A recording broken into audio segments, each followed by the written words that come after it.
मैं राजकुमार सर, आप लोगों को इस चैनल पर स्वागत है। तो मैं आज पढ़ा रहा हूँ 10th क्लास एनसीईआरटी बुक है 5.2 का, ये 12 नंबर मैथ है। ठीक है, 5.2 का 12 नंबर मैथ। ये प्रश्न हम लोग का कह रहा है दो समानांतर श्रेणियों का सार्वंतर समान है। ध्यान से देखिएगा आप लोग, दो समानांतर श्रेणियों क्या है जी, सार्वंतर समान है। यदि इनके समय पदों का अंतर 100 है तो इनके खजूर पदों का अंतर क्या होगा। बहुत आसान क्वेश्चन है, तो हम बना रहे हैं इसको। तीनों प्रश्न लिख दिए हैं, 12 नंबर, 13 नंबर और 14 नंबर। 12 नंबर पहले हम हल कर रहे हैं। कह रहे हैं कि दो समान श्रेणियों का सार्वंतर समान है। सॉल्व कर रहे हैं। दिया प्रश्नानुसार यहाँ पर लिख देते हैं। प्रश्नानुसार दिया है, प्रश्नानुसार दो समांतर श्रेणियों का सार्वंतर समान है। ठीक है, कह रहे हैं कि दो समांतर श्रेणियों का जो सार्वंतर है समान है। ठीक है, यदि इनके समय पदों का अंतर 100 है, लिख देते हैं। यदि इनके सौवें पदों का अंतर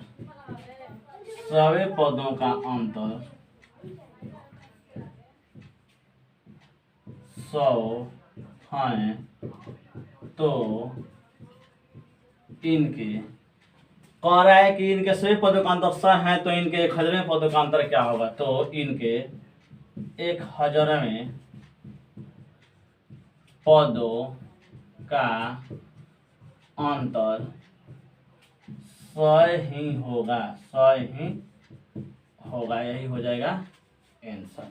ठीक है, तो आप लोग समझते हैं ये कैसे 100 होगा। ठीक है, क्यों 100 होगा, तो क्या करे, ध्यान से आप लोग समझिएगा। दो समानांतर श्रेणियों का सार्वंतर समान है। कह रहा है कि दो समानांतर श्रेणियों का सार्वंतर क्या है, समान है, माने एक जैसा है। ठीक है, यानी कह रहा है यदि उनके सभी पदों का अंतर 100 है तो उनके 1000वें पदों का अंतर भी क्या होगा, 100 होगा। क्यों 100 होगा, ध्यान से देखिएगा आप लोग। जैसे मान लीजिए कि हम लोग का कह रहा है कि दो समांतर श्रेणियों का सार्वंतर एक जैसा। मान लीजिए कि इसका 2 है तो इसका भी 2, इसका 4 है तो इसका भी 4, इसका 100 है तो इसका भी 100। जैसे मान लीजिए कि इसका 100 है, 200 है, 300 है, 200 है, 300 है, 100 है, 200, 300। ठीक है, यहाँ पर हुआ 2000, 2100, 2200। इसका मतलब क्या हुआ कि सभी क्या है, इसमें 2100 में 2000 घटाएंगे तो 100, 200 में घटाएंगे तो 100। इसका मतलब क्या हुआ, ये दोनों का समानांतर क्या है, सार्वंतर एक समान है। दोनों का क्या है, सार्वंतर एक समान है। ठीक है,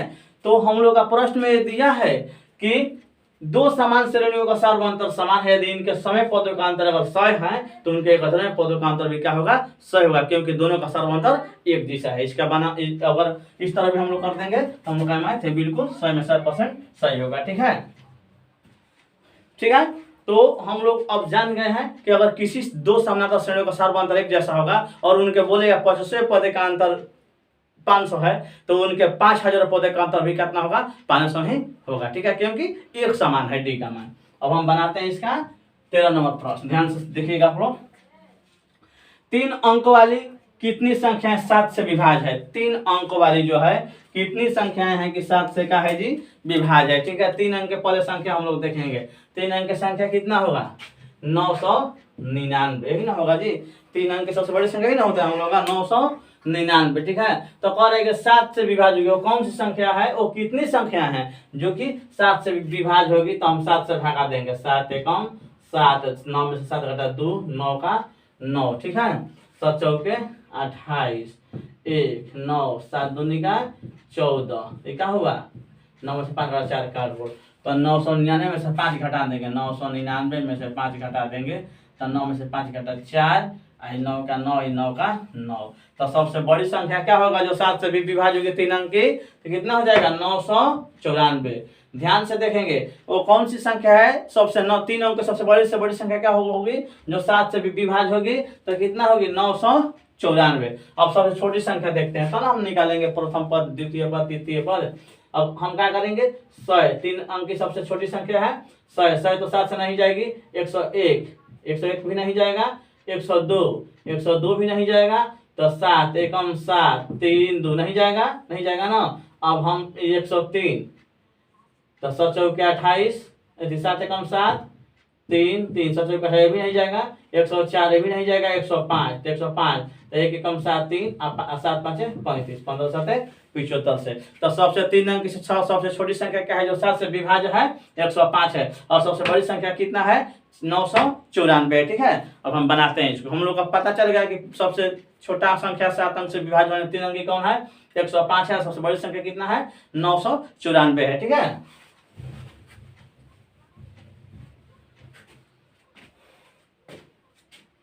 तीन अंकों की लिखते हैं हम, ध्यान से देखिए आप लोग। 3 अंकों की 7 से विभाज्य होने वाली संख्याएं,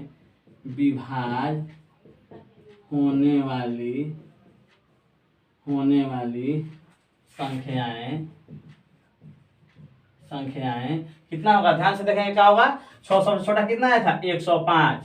105 में से फिर 7 जोड़ देंगे क्या हो जाएगा, 112। फिर 7 जोड़ने का हो जाएगा, 12 7 119, डॉट डॉट डॉट कितना है, 994। यही ना हम लोग का एपी बन रहा है, इसका समानांतर श्रेणी यही ना हम लोग का बन रहा है। पहला संख्या 3 अंक की सब छोटी संख्या का हिसाब से विभाज्य है, मैंने विभाजित है, मैंने उस पूरा कट जा रहा है, तो 105 है। और सबसे बड़ी संख्या 3 अंक कितना, 994 है। यही हम लोग का एपी बन रहा है। ठीक है, तो हम क्या लिखेंगे यहाँ पर, प्रथम पद ए बराबर क्या हो जाएगा, 105 हो जाएगा ना। शुरुआती पद कितना हम लोग का 105 है। ठीक है, अब सार्व अंतर डी बराबर, ध्यान से आप लोग देखिएगा, सार्व अंतर डी बराबर क्या होता है, a2 माइनस क्या होता है, a1। a2 का मान कितना है, a2 का मान 112 है, a1 a2 a3। ठीक है, इस तरह होता है ना। 112 में से 105 घटेगा कितना हो जाएगा, 112 में से 5 घटे कितना हो जाएगा, 7। डी का मान कितना हम लोग का हो गया, 7। डी का मान कितना हो गया, 7 हो गया। ठीक है, अब हम लोग का n बराबर कितना है, अंतिम पद कितना है, 994।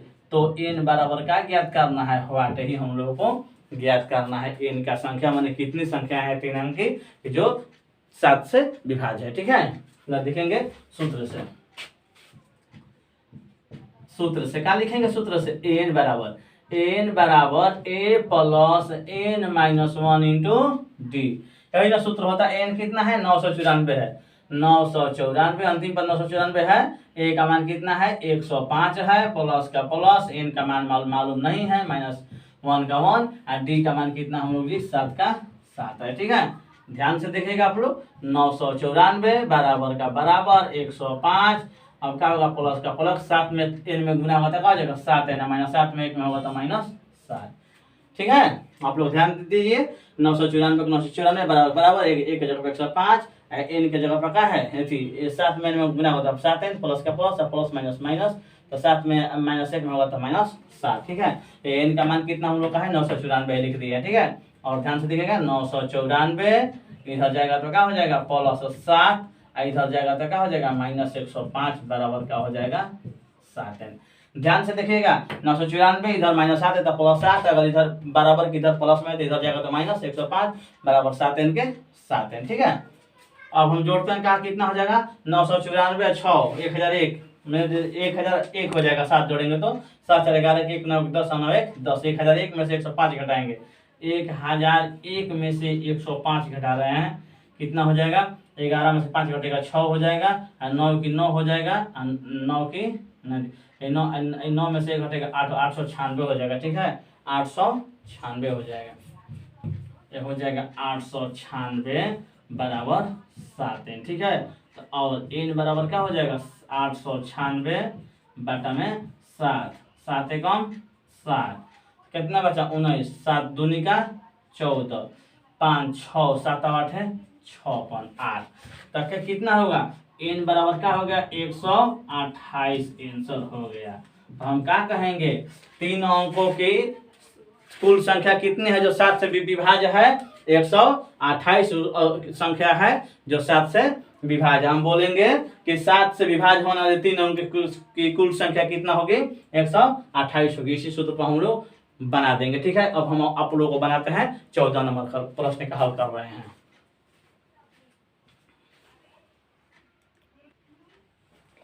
आप लोग ध्यान से देखिए, 14 नंबर प्रश्न को हम हल कर रहे हैं। यह प्रश्न कह रहा है हम लोगों को 10 और 250 के बीच में 4 के कितने गुणज हैं। कह रहा है 10 और 250 के बीच में 4 के कितने गुणज है। यही हम लोग का प्रश्न कह रहा है 10 और 250 के बीच में 4 के कितने गुणज है। तो ध्यान से देखेंगे, पहले हम क्या करेंगे इसको ध्यान से आप लोग देखिएगा। हम लोग 250 में 4 का भाग लगाएंगे। 250 में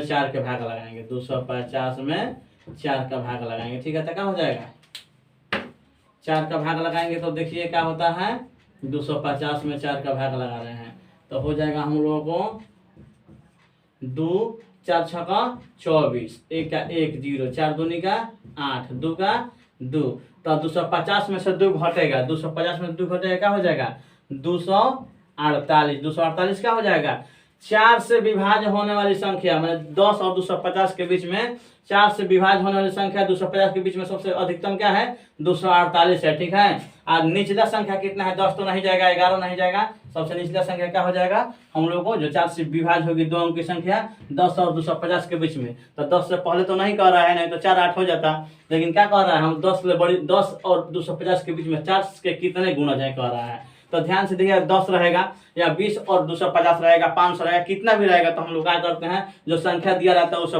इसमें भाग लगा दिया जाता है। भाग लगाने के बाद में हम उसको देखते हैं कि संख्या कितना से कर रहा है, उससे बड़ी संख्या लिख देते हैं, चाहे वो कटे तो वही संख्या लिख देते हैं। ठीक है, तो ध्यान से देखिए हम लोग का इसमें क्या हुआ सबसे बड़ी संख्या 248 और सबसे छोटी संख्या कितना हुआ 12 हुआ ना 12 हम लोग को। अब देखिए हम लोग बनाते हैं 10 और 250, 10 और 250 के बीच में 4 से विभाजित होने 4 के कुल गुणज। ठीक है, 4 से विभाजित संख्याएं